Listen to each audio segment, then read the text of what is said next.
aujourd'hui, Jean Moulin, avec ton terrible cortège, avec ceux qui sont morts dans les caves sans avoir parlé comme toi, et même ce qui est peut-être plus atroce, en ayant parlé. L'hommage d'aujourd'hui n'appelle que le chant qui va s'élever maintenant, ce chant des partisans que j'ai entendu murmurer comme un chant de complicité, puis psalmodier dans le brouillard des Vosges et les bois d'Alsace, mêlé aux cris perdus des moutons des Tabors, quand les bazookas de Corrèze avançaient à la rencontre des chars de Rundstedt lancés de nouveau contre Strasbourg. Écoute aujourd'hui, jeunesse de France, ce qui fut pour nous le chant du malheur. C'est la marche funèbre des cendres que voici, à côté de celle de Carnot avec les soldats de l'an 2, de celle de Victor Hugo avec les Misérables, de celle de Jaurès veillée par la justice, qu'elles reposent avec leur long cortège d'ombres défigurées. Aujourd'hui, jeunesse, puisses-tu penser à cet homme comme tu aurais approché tes mains de sa pauvre face informe du dernier jour, de ses lèvres qui n'avaient pas parlé. Ce jour-là, elle était le visage de la France. Bonsoir. 32 ans après Jean Moulin, André Malraux entre donc au Panthéon. Un homme est la somme de ses actes, de ce qu'il a fait, de ce qu'il peut faire, a écrit Malraux dans La Condition humaine. Ce soir, nous allons nous intéresser aux actes politiques de Malraux, de ce qu'il a fait, à Malraux, acteur de l'histoire, même s'il est artificiel de vouloir séparer les différentes vies qui font l'unité d'un homme, surtout dans le cas de Malraux. Pour évoquer les combats de Malraux dans le siècle, avec nous plusieurs témoins qui l'ont connu à plusieurs époques de sa vie. Monsieur Paul Nothomb, qui a combattu avec lui en Espagne, dans l'escadrille. Monsieur Bernard Metz, qui a connu Malraux dans les maquis de Corrèze, dans la Résistance, et puis plus tard dans la brigade Alsace-Lorraine. Pierre Lefranc, compagnon de route du RPF et de l'aventure gaulliste.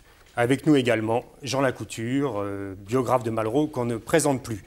Alors la règle de cette émission, c'est de regarder les images d'archives et ensuite de discuter. Malheureusement, sur l'avant-guerre, il existe très peu d'images d'André Malraux. À l'époque, les caméras n'étaient pas, comme aujourd'hui, omniprésentes. Nous devons nous contenter de ce que Malraux a dit lui-même de son action bien plus tard. Première séquence, l'Indochine et l'Asie. Alors, je pense que dans ma vie, une chose qui a joué un rôle capital, c'est l'Indochine. Je me suis trouvé avec, lié à moi, les Indochinois. Et à ce moment-là, quelque chose a complètement basculé. C'est pas que j'étais d'un autre côté avant. L'autre côté, c'était l'indifférence. Mais le lien avec, disons pour simplifier, ce qui était exact à l'époque, les opprimés, est certainement né à ce moment-là. Dans ce temps-là, personne ne prétendait, ne défendait une autonomie véritable. Nous avons défendu l'autonomie dans le cadre d'une communauté, d'un Commonwealth. Bon, et Ho Chi Minh en demandait moins. Et là, il y a quelque chose d'important. En 1967, comme on ne se rend plus compte qu'en 1927, contrairement à ce qu'on croit, personne, ni aux Indes, ni en Chine, ni en Indochine, ni à Java, ne demandait l'indépendance. Tous demandaient quelque chose qui restait lié à des métropoles. Vous pourriez dire que ce n'était pas la peine d'aller faire le zouave en Indochine. Après tout, c'était pas si mal ce que vous avez fait. Oui, non, alors là, je ne dirais pas que ce n'était pas la peine d'aller faire le zouave. Je dirais plutôt c'est ce que j'avais fait de plus intelligent. Vous êtes allé en Chine, pourquoi? D'abord, mon action chinoise, ne l'oubliez pas, s'est produite infiniment plus en Indochine qu'en Chine. Premier point. Oui, les conquérants et la condition humaine... Non, mais personnellement, je ne me suis trouvé en Chine que comme délégué du Kuomintang d'Indochine.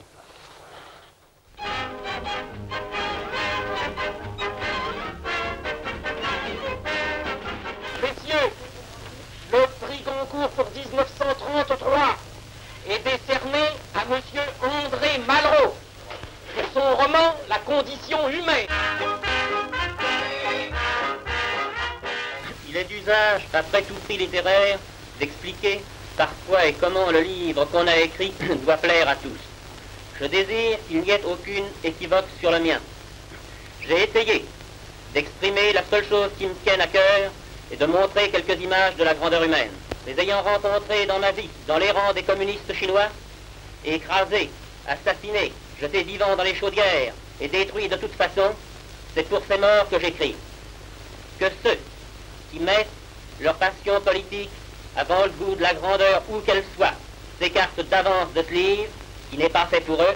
Jean Lacouture, 40 ans après, André Malraux dit à Roger Stéphane dans l'entretien qu'on vient de voir, l'Indochine, c'est ce que j'ai fait de plus intelligent. Alors, qu'est-ce qu'il a fait en Indochine?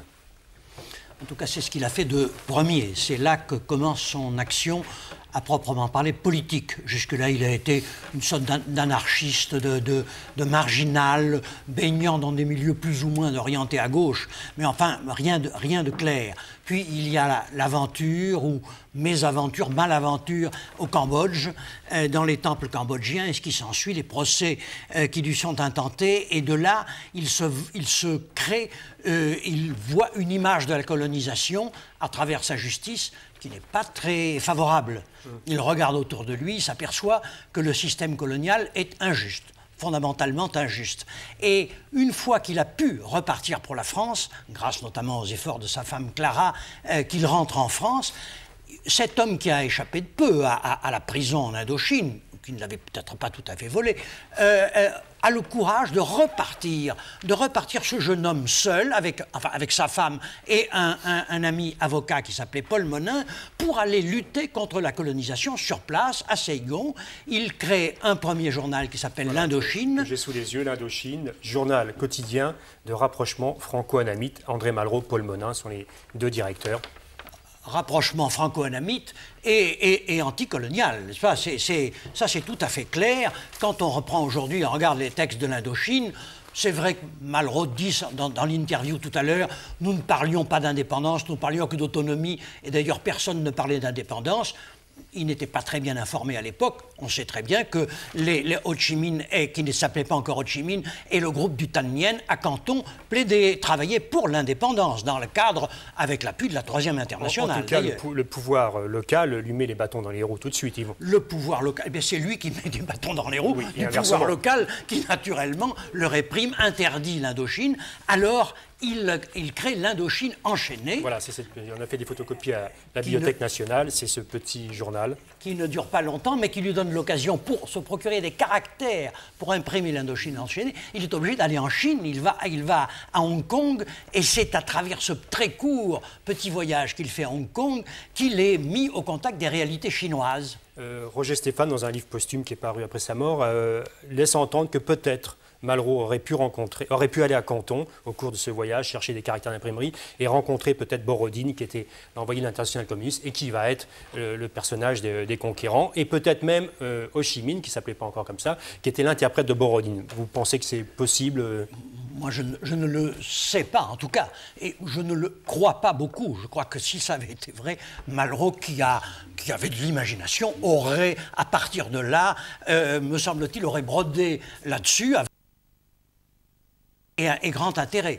Non, je crois que ça a été vraiment un voyage très utilitaire, mais il a humé les foules chinoises, et qui a humé déjà le Vietnam, c'était déjà assez fort, mais la Chine de 1925, c'était vraiment la révolution en marche, déjà, oui, d'ailleurs, qui est devenu les conquérants. Ce qui est devenu les conquérants, et d'ailleurs 4 jours après la sortie du premier numéro de l'Indochine, le 21 juin 1925, c'est le début de la grève à Canton, et c'est la première phrase des conquérants. Donc la coïncidence chronologique est assez étonnante. Là, évidemment, on va retrouver dans les romans chinois les conquérants, la condition humaine, l'expérience militante de l'Indochine.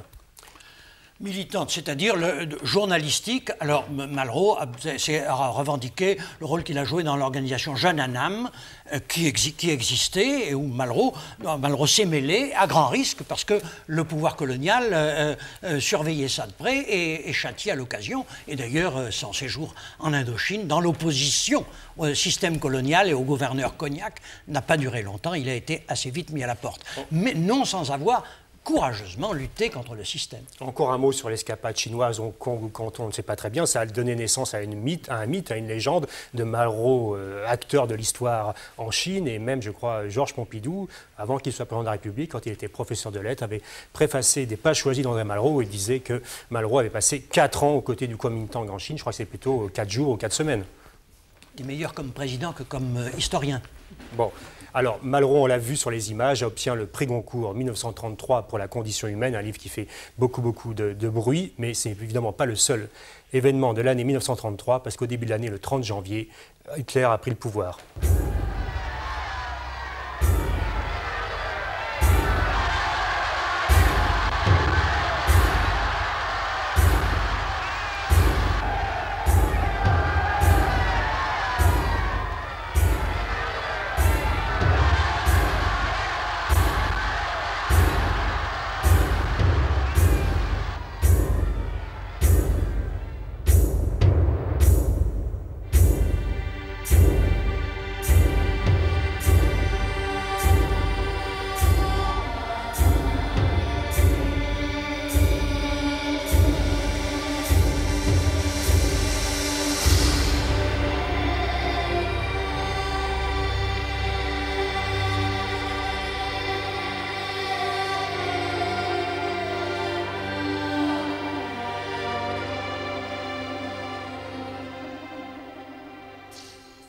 Alors l'incendie du Reichstag qu'on a vu sur ces images sert de prétexte pour Hitler pour faire emprisonner les dirigeants communistes. Ernst Thälmann, qui est le secrétaire général du Parti communiste allemand, et Dimitrov, qui est le dirigeant de l'Internationale communiste. Et à ce moment-là, Jean Lacouture, c'est vraiment là que Malraux va se lancer dans l'engagement militant, parce qu'il va participer très activement à la campagne pour la libération de Dimitrov, de Thälmann. Est-ce qu'il va vraiment faire ce voyage de janvier 1934 à Berlin avec Gide pour réclamer la libération de Dimitrov? Écoutez, mythe ou réalité? Il l'a raconté, André Gide ne l'a pas démenti.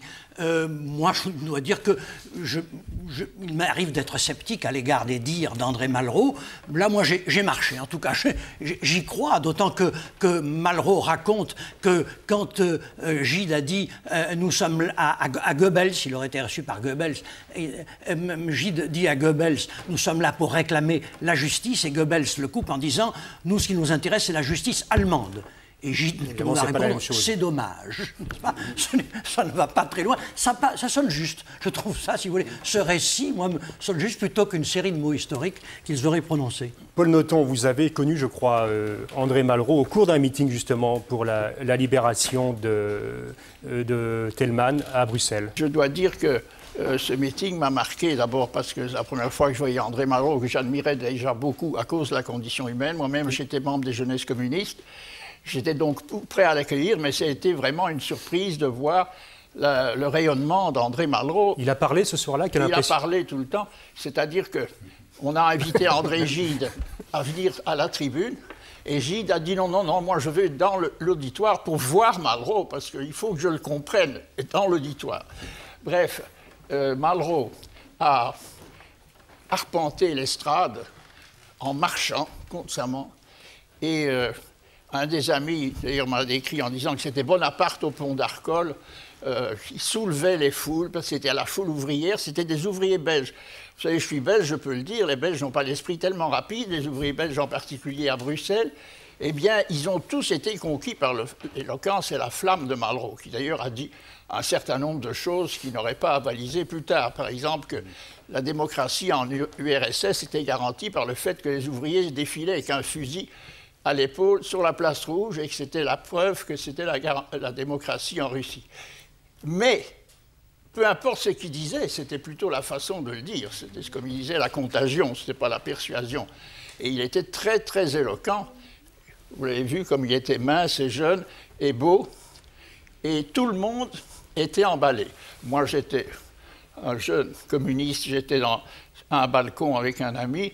Nous étions donc très loin, on a pu contempler toute cette salle, et c'est vraiment une marée qui l'a soulevée.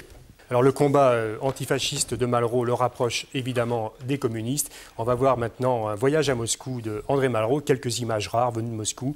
Malraux, congrès des écrivains communistes, 1934, Moscou.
Jean Lacouture, on vient de voir là, point levé à côté d'Aragon, André Malraux.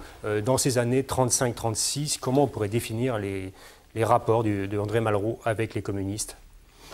Ils sont d'alliance rigoureuse, d'alliance étroite. Malraux n'a jamais appartenu au Parti communiste, il était tout sauf marxiste de toute façon, et il considère qu'à ce moment-là, contre Hitler et contre le fascisme, il n'y a qu'un allié qui vaille et qu'il faut à tout prix s'appuyer sur lui. Il est pro-communisme par antinazisme, mais ça n'empêche pas quand même d'être relativement critique, parce que au cours de ce voyage à Moscou, dont on a vu quelques images, il semble qu'il a quand même fait un discours assez critique en critiquant le rôle utilitaire de la littérature et de la culture. Et il ne s'est pas plié, au moins sur le plan esthétique. Il pensait que sur le plan politique et stratégique, il fallait faire l'alliance étroite. Mais quand il est écrivain, quand il parle au nom de la littérature, là, il parle pour la liberté. Il semble même qu'un soir, au cours d'une soirée un peu arrosée, il ait levé son verre à Trotsky, qui évidemment, en 1934 à Moscou, était assez mal vu. Ça achetait un froid. C'est Clara qui le raconte. Elle aimait beaucoup André.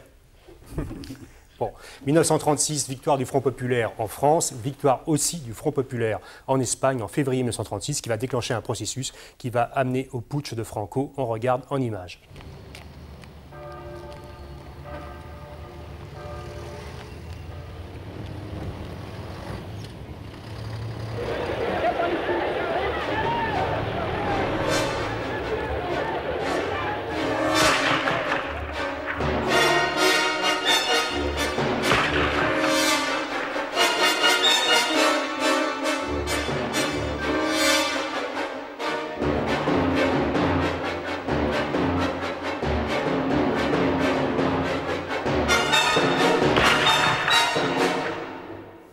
Avait l'idée qu'un pays était en train de tenter une forme républicaine éclatante après 93, et puis que le coup d'État militaire arrivait. Et nous sommes allés nous battre avec les soldats blandeux. Quand ça a commencé à tourner vraiment mal, notre sentiment, c'était que si l'Espagne républicaine était battue, c'était la guerre européenne, inévitablement. Je suis allé en Espagne au moment où le Parti communiste n'avait pas pris position, et nous avons fait l'ensemble des travaux de l'aviation dite internationale, sans aucun lien avec les brigades internationales qui n'existaient pas. Et s'il n'y avait pas eu l'aviation, les brigades internationales n'auraient jamais eu le temps d'arriver. Enfin, la bataille de Medellín que nous avons livrée tout seul a donné quand même une douzaine de jours de répit. Mon souvenir le plus fort de l'aviation, moi j'ai cessé d'être aviateur vers 38. Bon, c'était le départ des avions de combat ensemble, était une très grande beauté, parce qu'on ne décollait pas tout à fait ensemble. Alors, il y avait les copains qui décollaient un peu avant et ceux qui décollaient un peu après, et tout ça flottait un peu, mais c'était quand même la vague.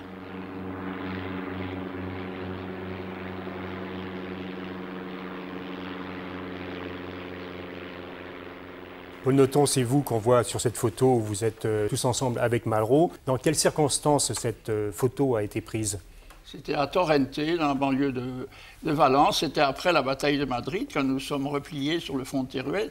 Mais nous avons d'abord participé, avant mon arrivée, moi je suis arrivé tout au début septembre, mais à cette bataille de Medellín dont parle Malraux et qui a fait une importance considérable, puisque les troupes franquistes qui débarquaient du Maroc ont mis 5 mois pour arriver jusqu'à Madrid, au lieu de 5 semaines, comme elles l'auraient fait s'il n'y avait pas eu cet arrêt, ce coup d'arrêt. Et là, je veux dire que c'est tout le génie de Malraux qui éclate. C'est dans la conception et l'exécution de cette escadrille. Et justement, Jean Lacouture, là, sur ce point, 4 jours après le coup d'État, le 21 juillet, Malraux est déjà à Madrid. Donc il a une réaction, on peut le dire, extraordinairement rapide. Et très vite, il comprend qu'une part du sort de la République va se jouer dans les airs. Et c'est là qu'il met sur pied cette escadrille.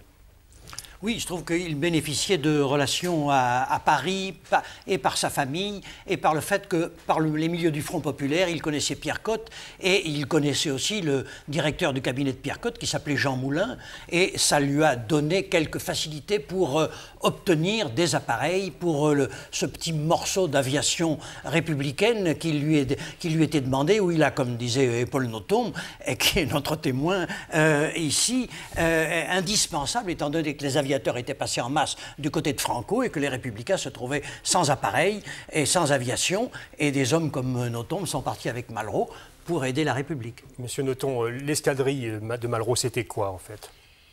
Et ça s'est formé petit à petit, très vite au départ. Malraux est parti avec des amis comme Cornion, Molinier et des gens comme Serre, etc., qui se servaient même des avions des lignes régulières espagnoles, pas du tout équipés pour ça. On ouvrait les portes, on jetait les bombes en roulant par la porte sans aucune visée, mais c'était l'effet psychologique qui était capital. Il faut bien dire que les troupes morts et le tertio qui venait du Maroc espagnol n'auraient rencontré aucune résistance sans eux. Ça fait qu'ils avançaient l'arme à la bretelle. Les milices étaient capables de prendre des casernes dans les villes, mais pas en race campagne s'opposer à une armée régulière.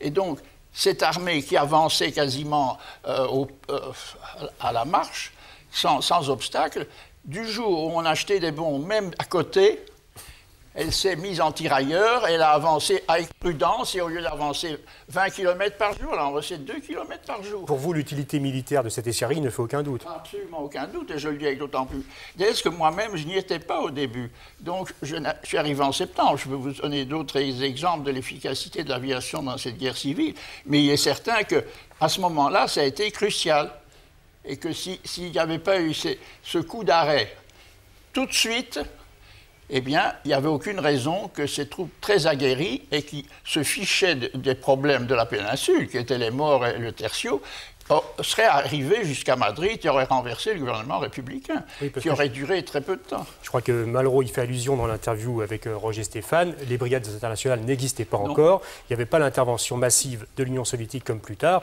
et donc la République était très seule. Les brigades sont arrivées fin octobre, je me rappelle très bien, juste à temps pour la bataille de Madrid, parce qu'elle s'est déroulée au début novembre, mais elle se serait déroulée bien avant, et là, on n'était pas en force, on n'était pas capable d'y résister. Paul Nothomb, est-ce que Malraux participait lui-même au vol et au combat? Écoutez, on pose toujours cette question. Oui, parce il que ça nous intéresse. il y participait. Il ne connaissait rien à l'aviation. Il aimait l'aviation. Il a participé comme mitrailleur, mais il a participé pour dire qu'il était avec nous. Moi, j'ai volé plusieurs fois avec lui. Même quand il ne servait à rien, nous étions heureux de l'avoir dans l'avion. Il faut dire que c'était des gros avions. Nous étions à 7 dans ces avions-là. Et j'ai beaucoup de souvenirs de Malraux, souvent dans la carlingue, quand on passait à travers des barrages de DCA, où ça sautait de partout, eh bien, on s'échangeait des regards. Et ça donne un lien, ça, je vous garantis. Et c'était avec nous, même s'il n'avait aucun rôle dans l'équipage. Plusieurs fois, il prenait la place d'un mitrailleur. Il y avait 3 places de mitrailleurs dans ces avions, un devant, un derrière, en dessous, la cuve. Malraux le faisait. Il a raconté, d'ailleurs, à ce sujet, et c'est tout à fait authentique. Mais on me pose la question, est-ce que Malraux ne savait pas piloter un avion? Il ne savait pas conduire une voiture non plus, ni même rouler à vélo.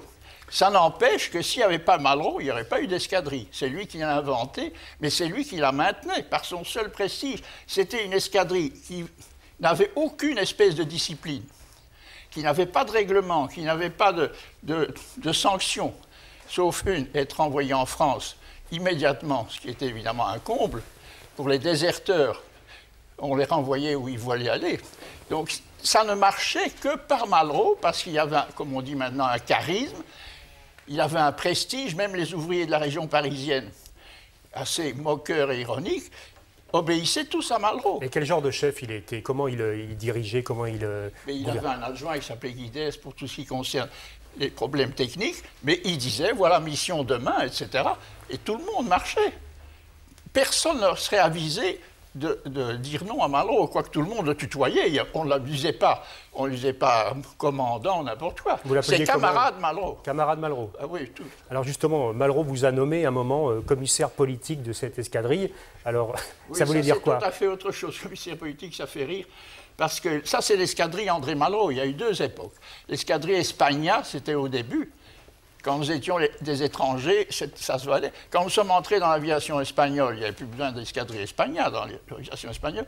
Et c'est moi, en qualité justement de commissaire politique, qui ai demandé à Hidalgo de Cisneros, qui a dit des bien méchantes choses sur l'escadrille complètement fausses, de l'autorisation de changer le nom de l'escadrille. Il était absent à ce moment-là, et quand il est revenu, on est venu le chercher avec des voitures sur lesquelles était marqué escadrille André Malraux. Il ne le savait absolument pas, mais ça, c'était parce qu'en entrant dans l'aviation espagnole, la bande d'antimilitaristes qui était là-dedans voulait au moins montrer qu'elle dépendait d'un civil et d'un grand Français, et pas du tout d'une hiérarchie quelconque. Donc Malraux était notre défense, on peut dire, contre nos inhibitions. Monsieur Nothomb, vous étiez communiste à l'époque. Quelles étaient les relations en Espagne de Malraux avec les communistes? Ben, écoutez, Malraux savait très bien que j'étais communiste. Lui, il ne l'était pas, il ne se cachait pas. Il n'a jamais critiqué le parti idéologiquement, mais il ne me faisait que m'ouvrir les yeux. Je me rappelle très bien comment il m'expliquait que Staline se fichait pas mal de la révolution en Espagne, mais que ce qui l'intéressait, c'était le détroit de Gibraltar. C'était l'intérêt stratégique de la Russie. Je dois dire que j'étais sidéré en entendant ça, mais venant de Malraux, ça m'a donné à réfléchir. Il est certain qu'il était avec les communistes parce qu'il était seul qui voulait faire une armée avant de faire la révolution, et les anarchistes, la majorité des peuples espagnols, voulaient faire la révolution tout de suite.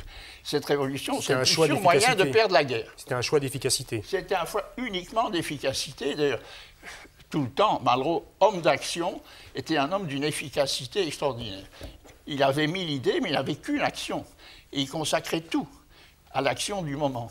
Et Jean Lacouture, les communistes étaient très efficaces en Espagne. Ils étaient aussi efficaces dans la répression, puisqu'il y a eu des pages héroïques et des pages beaucoup moins glorieuses. La répression contre les anarchistes, contre le POUM, et même l'exécution d'Andrés Nin. Et sur tous ces points, Malraux a été silencieux, c'est-à-dire ça a passé derrière le principe d'efficacité. Mais c'est vrai qu'il y a, pour ceux qui aiment Malraux, qui ont pour Malraux de la fine admiration et de l'affection, il y a quelque chose qui est une ombre là. C'est vrai que tant sur les massacres perpétrés par les staliniens en Catalogne surtout, ou après sur le pacte germano-soviétique, c'est vrai que nous sommes en quête de quelque chose. Il y a des paroles de Malraux qui nous manqueront à jamais. Alors, de son expérience espagnole, il tire évidemment un livre, L'Espoir, un film, Sierra Teruel, qui s'appellera plus tard L'Espoir. Est-ce qu'on ne peut pas penser quand même que cette guerre d'Espagne, c'était l'illusion lyrique, bien sûr, premier chapitre de L'Espoir, mais c'est aussi les illusions perdues? Est-ce que ça ne marque pas la fin de cette guerre, une brisure chez Malraux dans la fin d'une période de sa vie? Je crois surtout si c'est combiné à l'effondrement de la France en juin 1940, c'est vrai que recevoir ces 2 coups sur la nuque de la défaite d'une révolution pour lequel il a d'une certaine façon eu conscience peut-être de perdre un tout petit peu de son honneur en ne parlant pas des massacres dont nous parlions tout à l'heure. Et il est allé très très loin pour obtenir la victoire en Espagne. Il ne l'obtient pas, il rentre en France pour participer à une débandade dans des chars dans lesquels il s'est engagé qui avaient été sans moteur. Par les Allemands dès leur offensive. Donc il y a là, c'est vrai quand on s'interroge sur la relative passivité de Malraux au début de la guerre, c'est vrai que je crois qu'on a une réponse là assez forte. C'est quand même assez étonnant de la part de quelqu'un qui a été à vos avant-postes de la lutte antifasciste pendant les 10 années qui ont précédé, que son entrée en résistance soit aussi tardive, puisque c'est début 1944. Je crois qu'il y a un phénomène de fatigue historique. Je crois que Malraux a été sur tous les fronts pendant 10 ans contre le fascisme, ses différentes formes, n'est-ce pas? Et en 1940, il est dans un état d'une sorte d'épuisement, n'est-ce pas? Je crois que il y a ça, un épuisement moral, naturellement, beaucoup plus que physique. Il y a aussi un élément de la vie de famille, l'amour de Josette, les enfants qui viennent, il y a toute une série de raisons. Mais je crois que la raison clé, c'est aussi le fait que pour être efficace, de nouveau, il faudra s'allier aux communistes et que je pense que sur cette stratégie-là, il est allé au bout de ce qu'il pouvait. On va voir d'ailleurs maintenant l'entrée en résistance de Malraux en images. Voici donc en face de moi les mêmes bois que ceux qui virent le premier combat du premier maquis. Vous vous retrouvez délégués des survivants et délégués des morts, délégué du courage en face de l'immense indifférence des armes, n'étaient rien de plus que les hommes du non. Mais le non du maquisard obscur, collé à la terre pour sa première nuit de mort, suffit à faire de ce pauvre type le compagnon de Jeanne et d'Antigone. L'esclave dit toujours oui. Quand j'avais 20 ans, j'avais épousé le prolétariat. Ce qui était d'autant plus naturel que l'internationalisme était encore à l'époque extrêmement puissant. Assez vite, il est devenu évident que c'était Nietzsche qui avait gagné contre Marx quand il avait dit le XXe siècle sera le siècle des guerres nationales. Notre siècle a été celui des guerres nationales et il se trouve que dans la résistance, j'ai épousé la France. Un beau jour, un des responsables de l'organisation de résistance en Dordogne me dit « Allez donc prendre contact au château d'Urval avec quelqu'un qui est à la mission interrégionale. » Ce quelqu'un, c'est un... Je ne vous dirai pas son nom, mais c'est un grand personnage. C'est un grand écrivain français. Je prends ma voiture, je vais au château d'Urval, je rencontre quelqu'un, je me demandais bien qui ça pouvait être. Moi, j'étais un petit instituteur de Lorraine, provincial, etc., qui pratiquement n'avait jamais rencontré de personnalité parisienne, mais pourtant j'avais lu La condition humaine, j'avais lu L'Espoir, je connaissais Marot, peut-être avais-je vu des photos, mais en rentrant de cette entrevue, qui est une entrevue de présentation où je posais des problèmes militaires, etc., où il s'est renseigné pour savoir ce que nous étions, qu'est-ce que c'est cette organisation de résistance alsace-lorraine, quels sont nos contacts avec les autres organisations, etc., etc. En rentrant, je me dis, voyons, qui ça peut bien être? Ça ne peut être que Malraux. Non, mais sa façon de parler, le caractère extrêmement perçant de son regard, mais avec une voix qui parlait de fraternité, enfin, il n'en parlait pas, mais enfin, qui sentait la fraternité du combat. Je me dis, ça ne peut être que Malraux. Il est venu me voir au maquis, on a fait un lever aux couleurs, il a adressé quelques mots aux hommes, et au moment de saluer les couleurs, il les a salués comme ça, le poing levé. Et nous avons reconnu le combattant de la guerre d'Espagne. Mais je vous avoue que ça ne m'a pas du tout choqué. Bernard Metz, vous avez connu Malraux dans le maquis. Alors, quel a été le rôle exact de Malraux en fédérant ces maquis? Quelle autorité il avait? Quel rôle il a joué vraiment? Nous, il fallait qu'on quitte le sud-ouest de la France. Or, nos maquis étaient sous les ordres, les uns du délégué militaire régional de Limoges, d'autres de Bordeaux et d'autres de Toulouse. Aucun militaire de carrière n'aurait pu bousculer les ordres venant d'un délégué militaire régional. Malraux et Jacot n'ont pas hésité et très rapidement nous avons obtenu les ordres de mission, les nominations qui nous ont permis de quitter le sud-ouest. Est-ce que Malraux participait directement au combat et dirigeait Alors, je crois que c'était peut-être presque ce que disait tout à l'heure M. Nothomb. Malraux a été présent à beaucoup de combats. Les ordres étaient donnés par Jacot, mais lui tenait à s'exposer à ce qu'on le voit. Finalement, Jacot a été blessé 2 fois, Malraux n'a pas eu la chance d'être blessé. En revanche, il a été arrêté, Jean Lacouture, en juillet, sur une route, par une patrouille allemande. Il est emprisonné et il a failli être exécuté d'ailleurs.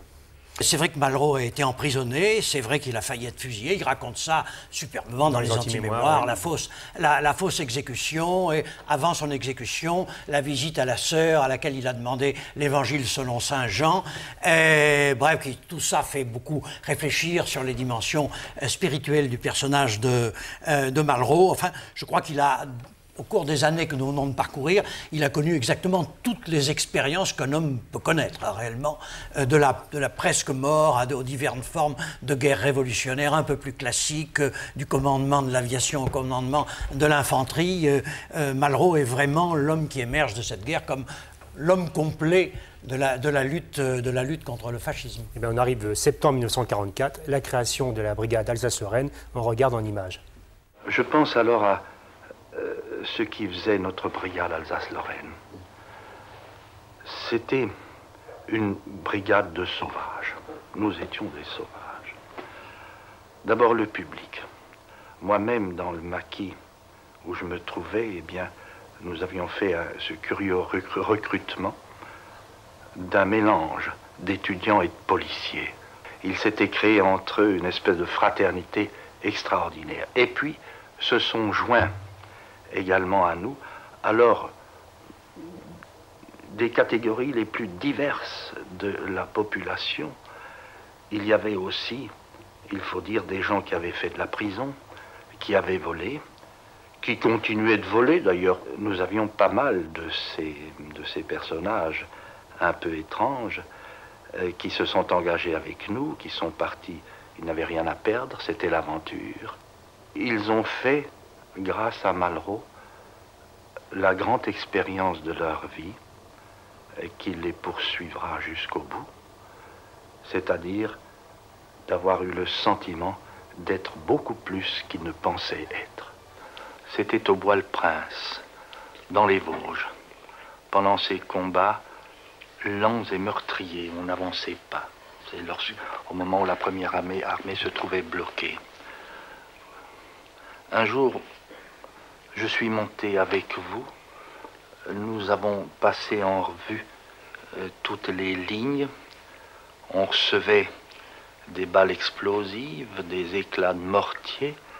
On y a échappé assez miraculeusement. Il faut dire que c'était très inconfortable de marcher à vos côtés dans ces conditions.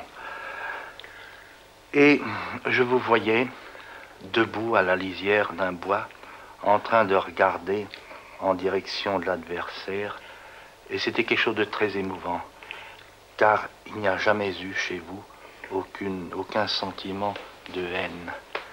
Mais on sentait simplement une volonté de libération et en même temps de permettre à ces garçons qui vous avaient suivis, tous volontaires, de devenir un peu plus des hommes libres à travers cette aventure. Je revois, ça ne devait pas être à Besançon, ça devait être un patelin à côté, mais du même genre. Leclerc est parti au nord, et Rundstedt est en train d'attaquer Strasbourg. Et comme vous savez, c'est le matin, n'est-ce pas, que le général de Gaulle est arrivé, aidé par Churchill, à avoir l'accord américain de la couverture de Strasbourg par les chars américains.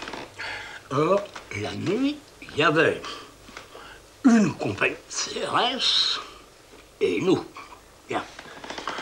Alors, je revois de là, avec son air de lapin frileux et ferme, qui me dit, voilà, voilà les conditions. Bon, naturellement, vous serez 1 contre 50, mais il n'est pas possible que la France abandonne Strasbourg. À la réouverture solennelle de la cathédrale de Strasbourg, détournée d'elle-même depuis 5 années, civils et combattants, croyants ou non, s'unissent dans une même ferveur, où la foi religieuse se confond avec la foi dans les destinées de la patrie.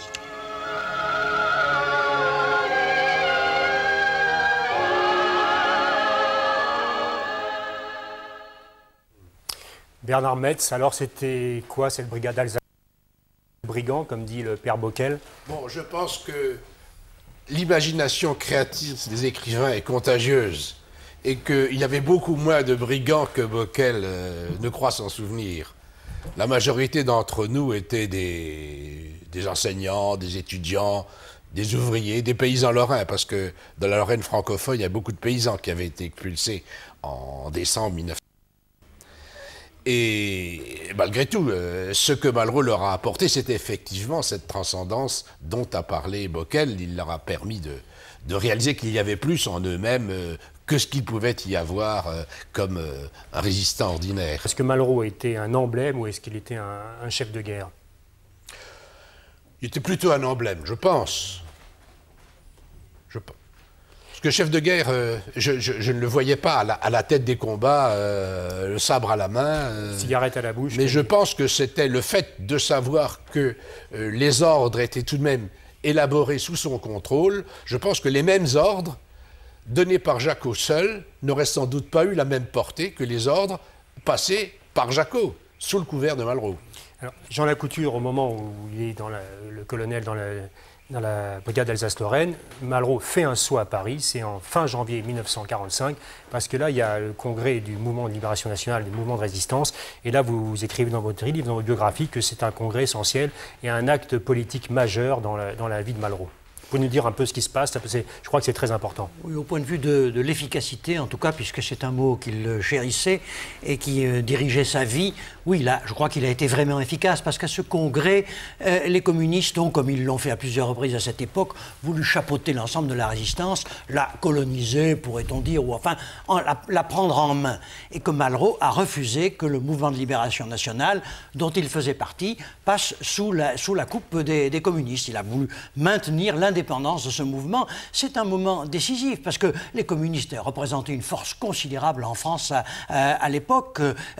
Thorez était, enfin, ou en tout cas les dirigeants du parti tenaient en grande partie la vie publique de la France entre leurs mains. Si le MLN était passé sous la coupe des communistes qui tenaient déjà le Front National de l'époque, c'était pour De Gaulle, en tout cas, une montée en puissance du Parti communiste qui rendait la position de De Gaulle beaucoup moins forte. Donc je crois qu'à ce moment-là, Malraux, avant de connaître De Gaulle, lui a rendu peut-être le plus grand service qu'il lui a rendu dans leur histoire commune. Donc on en arrive à la rencontre historique avec le général De Gaulle. Elle se passe en août 1945. Pourquoi si tard?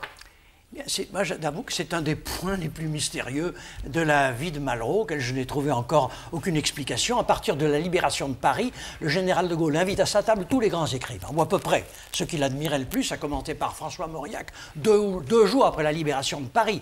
Et après suivent Valéry, qui, dans cette période, nous peut dire, n'a pas fait preuve d'un héroïsme particulier, ce que d'ailleurs personne ne lui demandait. Mais enfin, il invite Claudel qui ne peut pas venir, il invite Georges Duhamel, il invite Gide, il invite Bernanos, qui raconte aussi le... Bref, mais il n'invite pas Malraux. Et pas Malraux. Alors qu'il admirait, il considérait La condition humaine comme le plus grand livre qui est paru en France depuis 20 ans. Donc pourquoi n'invite-t-il pas Malraux? Ça reste extrêmement curieux. Et Malraux n'est reçu par le général de Gaulle qu'un an après la libération de Paris, le 7 août 1945. Et à l'initiative de deux hommes qui sont le capitaine Guy et Gaston Palevski, qui montent un truc pour que les deux hommes se rencontrent. Quand ils se rencontrent, c'est un coup d'éclat, ça marche très bien. Mais avant, il y a cette étrange non-rencontre. Pierre Lefranc, pourquoi ça marche très bien à ce moment-là, 1945, cette rencontre? Qu'est-ce qui fonde à cet instant le couple Malraux-de Gaulle?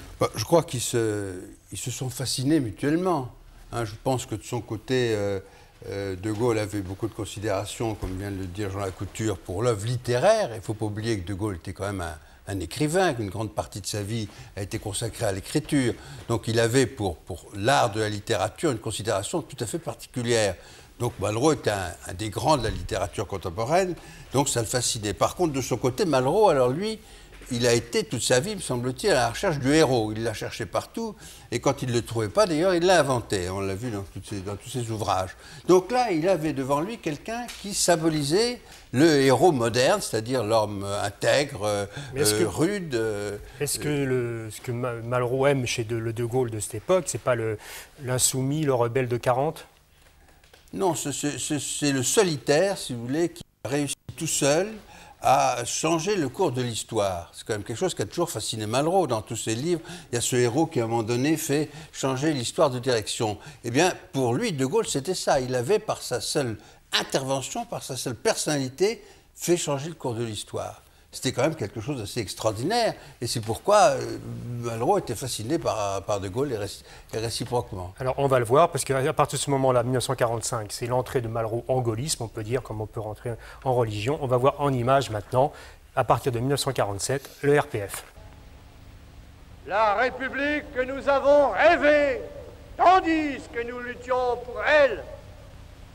La République dont il faut qu'elle se confonde maintenant avec notre rénovation.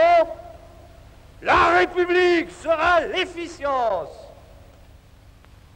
la liberté et la concorde, ou bien elle ne sera rien que désillusion et impuissance en attendant soit de disparaître de noyautage en noyautage sous une certaine dictature.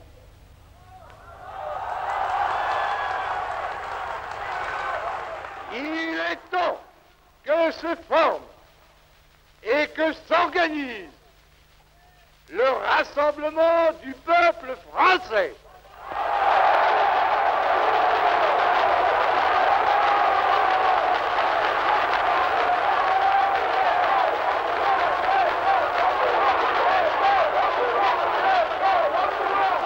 Le rassemblement du peuple français. Le général de Gaulle, poursuivant dans toute la France son cycle de réunions et de discours, se rend à Toulouse au Parc des Sports, où une vaste manifestation RPF est organisée en son honneur. Suivi de son entourage habituel, le général s'adresse à la foule et lui développe les principaux thèmes de ses récents discours. Après avoir dénoncé, selon son habitude, le péril russe et les manœuvres des séparatistes, il critique la situation budgétaire de la France, puis charge à fond contre l'ingérence des partis dans les affaires du pays et le système électoral.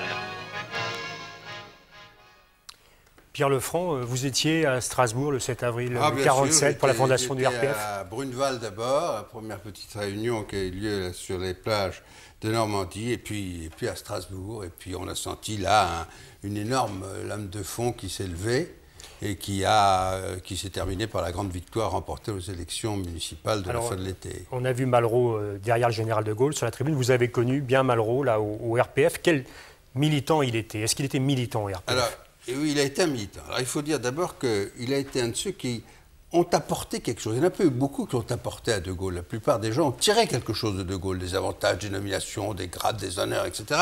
Lui, il a apporté quelque chose. Quand il s'est rallié au général, il était quelqu'un d'extrêmement connu, il avait une réputation mondiale, et il a apporté cette autorité, ce rayonnement au général. Et il a été un vrai militant, parce qu'il a été le premier responsable de la propagande au RPF. Alors il avait des visions mondiales de l'action propagande du RPF. Il a tenu des réunions où il nous expliquait qu'on avait créé des postes de radiodiffusion clandestins, etc. Enfin, c'était du grand Malraux, si vous voulez, vous s'exprimant et occupant la place au nom du général de Gaulle. Et puis surtout, à ce moment-là, il a mené avec nous, plutôt nous avec lui, une campagne pour la liberté de parole, parce que nous étions poursuivis dans toutes nos réunions par les communistes. Et les communistes ne voulaient pas que nous nous exprimions. Et en particulier dans la banlieue parisienne, même dans Paris même, il y a eu une fameuse manifestation au gymnase Japy où on a été reçus par une pluie de boulons. Il y a eu une grosse bagarre, oui. Il y a eu une énorme bagarre, il y a eu des blessés graves. Et quand nous allions dans les campagnes où il y avait des tendances communistes, je me souviens de la Corrèze où j'ai été jeté par la fenêtre de la salle de réunion du Zerche. Heureusement, c'était un rez-de-chaussée. Mais enfin, on était à chaque fois que nous prenions la parole contrecarrés par des bandes communistes qui venaient nous empêcher de parler. Et là, il y a eu une lutte, une vraie lutte pour la liberté de parole. Et finalement, grâce à l'enthousiasme de Malraux, aux efforts qu'il a fait, on a réussi à la gagner, puisqu'on a pu s'exprimer à la fin de l'année 48, on s'exprimait à peu près partout, en allant jusqu'au bout de nos réunions, alors qu'avant, ils étaient en général interrompus au bout du premier quart d'heure. Jean Lacouture, Malraux chargé de la propagande, c'est un peu étonnant, non? Il me reste mystérieux que des hommes comme De Gaulle et Malraux aient repris ce terme de propagande qui avait été lancé par le docteur Goebbels. Il y a beaucoup de façons de dire information, communication. Le mot de propagande, ça reste un peu choquant. C'est une des choses qui m'a écarté du RPF si jamais j'avais été tenté. Mais enfin, à y repenser aujourd'hui, le RPF n'a pas du tout été ce mouvement fascisant. Je le dis très tranquillement devant Pierre Lefranc, que certains d'entre nous ont cru être dans les années 48-49. Paul Nothomb, quel regard vous jetiez sur votre ancien camarade d'Espagne qui était devenu propagandiste du RPF? D'abord, je rappelle que propagande, c'est un terme communiste aussi. Hein, la gîte propre, ça existait. Je me rappelle, ça intéressera Pierre Lefranc, qu'un jour je lui ai dit « Pourquoi es-tu au RPF ?» Et il m'a dit « Nous, vieux révolutionnaires, ne devons pas être au MRP. » C'est un argument, effectivement. On va sauter quelques années. On arrive à 1958, le retour au pouvoir du général de Gaulle. Et le 4 septembre 1958, sur la place de la République, on peut dire que c'est le baptême de la Ve République, André Malraux, dans ses œuvres.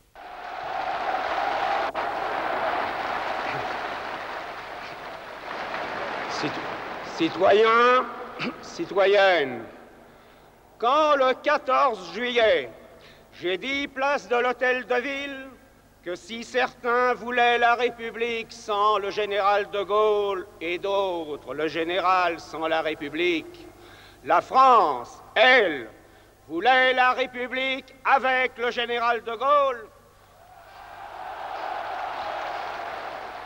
Il était bien imprudent de m'opposer que le peuple de Paris ne serait pas au rendez-vous du général de Gaulle avec la République. Le peuple de Paris est là.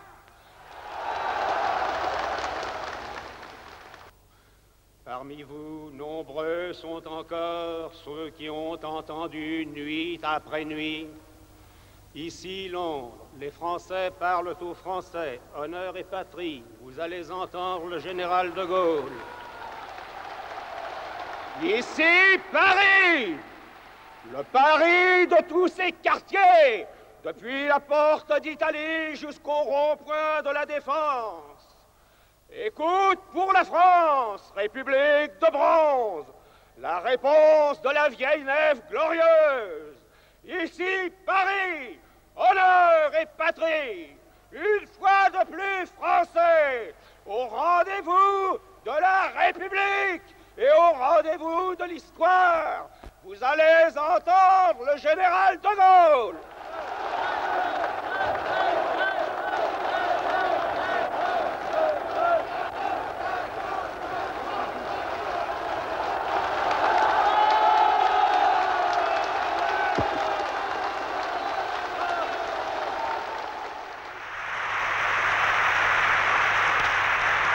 Il est grand temps de comprendre que la 5e République n'est pas la 4e plus le général de Gaulle. C'est cette croyance singulière qui fait crier au viol lorsque la Constitution est modifiée, à l'usurpation lorsque le peuple est consulté, au pouvoir personnel chaque fois qu'est prise une décision d'importance nationale. Parler de régime policier, ce serait drôle si ce n'était dérisoire. Jamais en France, un président de la République n'aura suscité tant d'enthousiasme et n'aura été si outragé.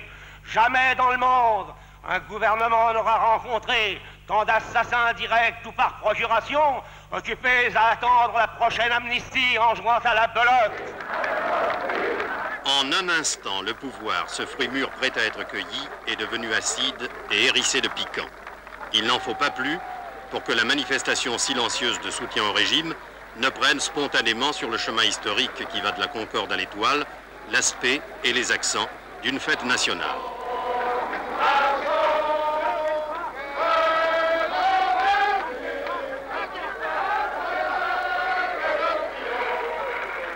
Nous ne sommes pas en face de besoins de réforme, mais en face d'une des crises les plus profondes que la civilisation ait connues.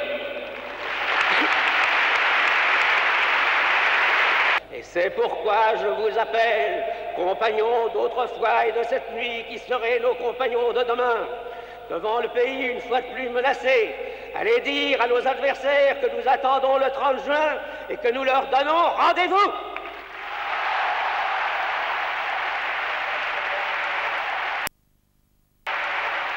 Il est grand temps de comprendre qu'il n'y a pas d'après-gaullisme contre le général de Gaulle.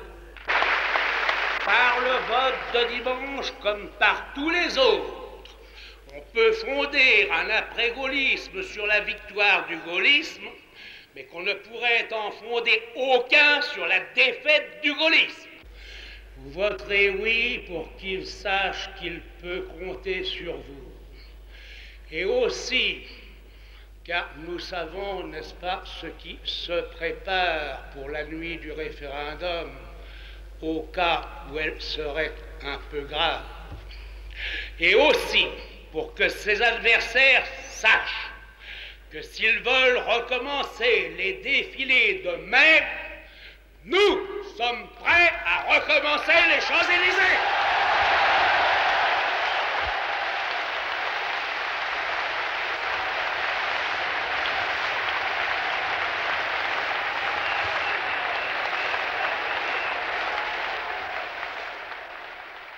Pierre Lefranc, est-ce que vous pensez que Malraux, à un moment ou un autre, dans ces années, dans la décennie 60, a eu une influence politique sur le général de Gaulle? Est-ce que... Ah, sûrement, sûrement. Je pense que Malraux a espéré que le général lui confie une grande tâche politique. Ça, je pense, je ne sais pas ce qu'en pense Jean Lacouture. Je pense moins fort que vous en ce domaine. Non, mais je crois, parce qu'il m'en a parlé, je crois qu'il aurait espéré avoir une grande tâche politique. Et il a sans doute regretté de ne pas avoir été appelé par le général à des grandes fonctions. Mais quel genre de fonction il espérait? Je ne sais pas, au moment de l'affaire algérienne, il pensait qu'il pouvait jouer un rôle justement avec le souffle particulier qui était le sien pour essayer d'amener la solution d'ailleurs qui est arrivée, mais de l'amener peut-être avec plus d'ampleur, plus de panache. Et à un moment donné, il a espéré peut-être qu'une partie des responsabilités sur l'affaire algérienne lui serait confiée. Et puis ça ne s'est pas trouvé. Je crois que le général avait bien situé le secteur dans lequel Malraux pouvait exercer son immense talent. Il le trouvait génial, mais dans la culture, si je comprends bien. Je crois qu'il le trouvait génial dans un certain nombre de domaines, mais et surtout, il y a quelque chose qui est quand même qui est curieux, c'est que De Gaulle, qui était un homme universel, n'avait pas un sentiment artistique très développé. C'est un homme pour lequel les arts plastiques ont joué presque aucun rôle. Or, ça a joué un rôle énorme dans la... On n'a pas parlé de la musique. Non, mais la musique, oui, l'art plastique et la musique, bien sûr. Et pour Malraux, au contraire, c'était fort important. Donc Malraux a été un petit peu son maître à penser dans ce domaine-là. D'ailleurs, quand on assistait à une inauguration d'une exposition, qu'on suivait Malraux et le général, c'était presque le maître et l'élève. Malraux expliquait au général ce qu'il fallait qu'il voie et ce qu'il fallait qu'il admire, si vous voulez. Le général, de ce côté-là, n'était pas ouvert dans cette direction-là. Jean Lacouture, même question sur cette influence possible de Malraux sur De Gaulle. On est un peu surpris que Malraux, étant donné son passé et ses convictions très profondes et les références populaires qu'on a entendues tout à l'heure, qui sont si fortes et qui partent du tréfonds, n'a pas plus pesé dans le sens de l'orientation du gaullisme social. C'est-à-dire toutes ces lois qui ont été envisagées par Louis Vallon, par Capitan, par Jean-Marcel Jeannet, Malraux n'a pas, semble-t-il, beaucoup pesé en ce sens. C'est un peu déconcertant. Il s'est, je crois, laissé mis à part, comme l'a dit Pierre Lefranc, je crois, dans l'affaire algérienne, il a espéré faire peser son sens dans le sens anticolonial, grosso modo. Mais dans les problèmes sociaux, il ne semble pas qu'il ait beaucoup pesé, alors qu'il avait une voix à faire entendre en ce domaine. Et cette voix, moi, je ne l'ai en tout cas jamais perçue. On arrive au terme de l'émission. Entre le combattant anticolonialiste d'Indochine, le point levé des années 30 antifasciste, le combattant en Espagne, le maquisard en Corrèze, le colonel de la brigade Alsace-Lorraine, le propagandiste RPF. Alors tout ça, où est la continuité ? Il me semble que Malraux, il l'a dit lui-même, c'est l'homme de l'antidestin. Il estime que l'homme ne peut pas obéir à la condamnation des dieux. Et que l'homme est libre de son destin. Et d'ailleurs, vous avez commencé l'émission en disant l'homme est la somme de ses actes. Je crois que l'homme est la somme de ses actes. Je crois que c'est ça, en fait, la définition d'André Malraux. On me l'a souvent reproché, d'ailleurs, dans le milieu de gauche, c'est que Malraux avait complètement changé. Je dis non, c'est les circonstances qui ont changé. C'est évident que de la guerre d'Espagne au gaullisme, extérieurement, il y a une grande différence. Mais en fait, c'était les mêmes valeurs que Malraux défendait en Espagne, côté du général de Gaulle. Oui, ça, il me l'a expliqué très... J'en profite pour citer un célèbre discours qu'il fait en 1948 à Salvagram. Il est arrivé à André Gide et à moi-même d'être sollicité de porter à Hitler les pétitions de protestation contre la condamnation de Dimitrov, dont on a parlé tout à l'heure, innocent de l'incendie de Reichstag. C'était un grand honneur pour nous, il n'y avait d'ailleurs pas foule, lorsque maintenant Dimitrov au pouvoir fait pendre Petkov, procès stalinien. Qu'est-ce qui a changé, Gide et moi ou Dimitrov? Je crois que dans cette phrase, beaucoup de choses sont dites. Pierre Lefranc. Non, pour moi, Malraux est un grand poète. Hein. C'est un visionnaire, c'est un grand poète. Alors la poésie de la liberté, cette espèce de souffle formidable que possède l'individu vers la liberté, eh bien, je crois que Malraux, dans toutes les occasions qui se sont présentées, il a écouté ce chant de la liberté, et c'est en tant que poète de la liberté, chantre de la liberté, qui s'est engagé à chaque fois. Il y a une continuité là qui me paraît évidente. Alors, Metz. Oui. Moi, je pense qu'il y a d'un côté l'agnostique avide de transcendance et d'autre part le camarade la cordialité, le courage dans lequel il retrouvait les plus humbles. Jean Lacouture, le dernier mot du biographe. Qu'ajouter à ce qu'ont dit ceux qui ont été vraiment les compagnons de Malraux, je pourrais dire simplement Malraux, c'est le refus de toute forme d'oppression, de l'oppression sous toutes ses formes au cours de son existence. Alors on a parlé évidemment de l'engagement de Malraux tout au long du siècle. La meilleure approche de Malraux, ce sont évidemment les livres. Alors quelques-uns des ouvrages dont on a parlé ce soir, Les Conquérants bien sûr, roman paru chez Grasset, L'Espoir, très très grand livre, paru en collection folio, donc en poche, Les Antimémoires, paru aussi en folio, un recueil de textes politiques de Malraux, 1925-1975, texte très intéressant réuni par Janine Mossus-Lavaux, collection folio essai. Paul Nothomb, vous avez fait paraître Non-lieu, qui est une sorte d'autobiographie spirituelle, dans laquelle je parle aussi de certaines de mes rencontres avec Malraux. Voilà, aussi. vous parlez un peu de vos rencontres avec Malraux. Je voudrais citer, publié par l'Institut Charles de Gaulle, les actes d'un colloque de Gaulle-Malraux, excellent, mine d'informations, très très bon pour qui veut aller un peu plus loin. Roger Stéphane, il y a beaucoup de livres. Roger Stéphane a commencé à écrire un livre avant sa mort. André Malraux, Premier dans le siècle, paru chez Gallimard, très intéressant sur les thèmes dont on a parlé tout à l'heure sur l'Indochine. Un excellent découverte Gallimard, André Malraux, La création d'un destin, avec une très très belle iconographie, très bon texte d'ailleurs aussi. Pour une première approche de Malraux, c'est bien. Jean-François Lyotard, signé Malraux, une biographie, c'est plus qu'une biographie, c'est extrêmement intéressant. Évidemment, il y a votre biographie, Jean Lacouture, Malraux, Une vie dans le siècle, qui a 25 ans, mais on peut le dire, elle n'a pas pris une ride, paru en Point Histoire. Et enfin, je signale que le magazine littéraire a fait un numéro spécial Malraux et sa légende. Et dedans, il y a un très intéressant entretien avec Georges Semprin sur Malraux et l'Espagne, très fouillé, que je vous recommande particulièrement. Voilà, c'est fini pour aujourd'hui. Merci Pierre Lefranc, merci Paul Nothomb, merci Bernard Metz, merci Jean Lacouture. Nous nous retrouvons à peu près dans un mois pour une prochaine émission des Brûlures de l'Histoire.